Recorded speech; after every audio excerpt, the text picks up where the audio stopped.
Year 4 of Twilight-Tober Zone wraps up today with a kind of a stopwatch. Pretty much anything would be a letdown after Nightmare at 20,000 feet, but this one commits the sin of wasting a great premise with an uninteresting and meandering story. Is there anything to like about it? Sure. The background of how this short story reached ROD Serling is a journey with more twists and turns than the episode itself. Patrick Thomas McNulty is a motor mouth who chases off almost anyone he attempts to have a conversation with. After making hundreds of erroneous suggestions to his boss, the pompous employee is fired, leading McNulty to drown his sorrows at his usual spot, Joe's bar. His insufferable nature clears out the whole tavern, except for one man drinking alone. Referring to himself as Mr. Potts, the inebriated patron has a short exchange with Patrick before handing over a family heirloom and leaving. E pluribus unum. The heirloom is a stopwatch, and quickly, McNulty notices that whenever he clicks it, time freezes around him. He tries to get his job back by advocating for the watch to be reproduced, but his former employer, Mr. Cooper, kicks him out. Following another unpleasant chat with Joe the bartender, McNulty decides that he's going to use the watch to get rich. ROD Serling wrote this teleplay based on a short story by Michael D. Rosenthal. That credit has a complicated history behind it. According to Martin Grams Jr., author of The Twilight Zone, Unlocking the Door to a Television Classic, the actual writer of the original short story was Jerry McNeely. McNeely had plenty of writing and producing credits across TV from the 1950s through the 80s. He was also a professor at the University of Wisconsin during the early 1960s. A student of his, named Michael D. Rosenthal, came up with the concept used here, and his teacher liked it so much that he bought the idea from him. He penned a very short narrative around it and got in contact with his agent, who eventually got through to ROD Serling and the Twilight Zone. Coincidentally, Serling was already a fan of a premise like this, and was waiting to discover a story he liked enough to make an episode out of it. This fit the bill. McNeely evidently told his agent that he didn't want screen credit for a kind of a stopwatch, and instead suggested his student's name in his place. ROD agreed to those terms and later brought McNeely into the fold officially by having him adapt a short story that turned into the episode The Self-Improvement of Salvador Ross. It's a very nice little story behind the story that honestly would have made for a better episode of TV. Taking his place as director for the second and last time was John Rich. Mr. Rich previously directed A Most Unusual Camera back in Season 2. I guess he had the market cornered on magical appliances. Much like his other installment, this one barely utilizes its strong main idea. McNulty doesn't use the watch until 9 minutes in, and we never see him take full advantage of it. He freezes his goldfish a few times along with a stock footage montage that feels like it was only there to burn time and save money.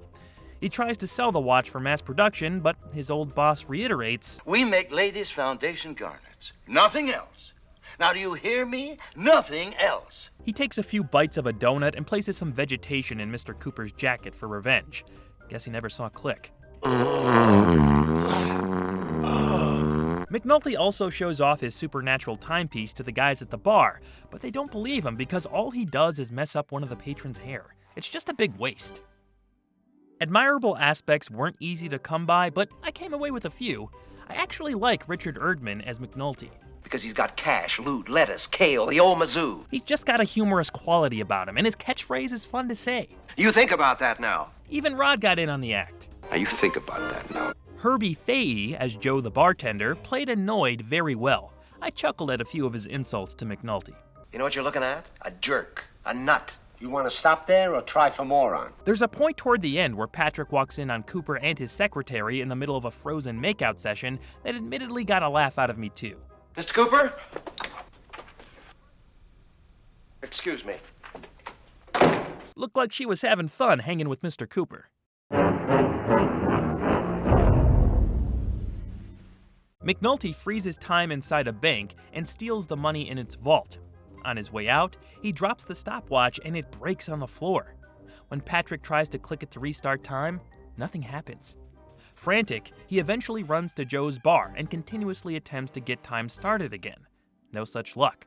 McNulty runs out of the bar in a panic as goofy music starts to play, and ROD's ending narration warns us about misusing the gift of time.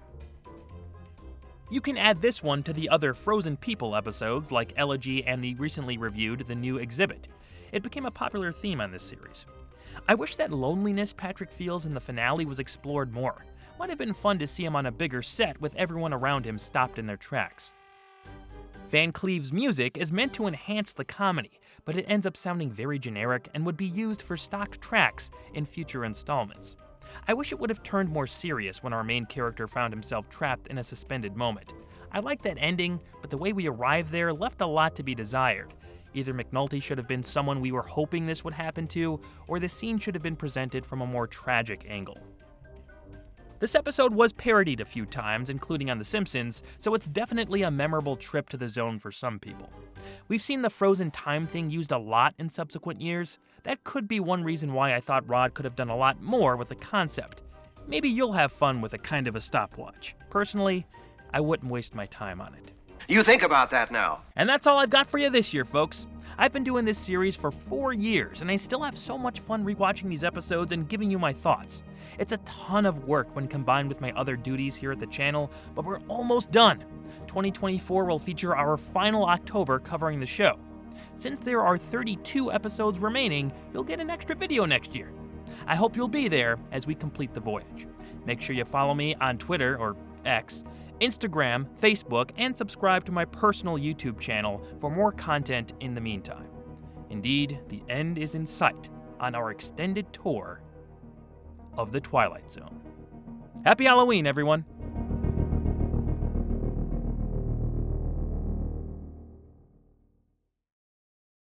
We'll see you next time on the Twilight-Tober Zone.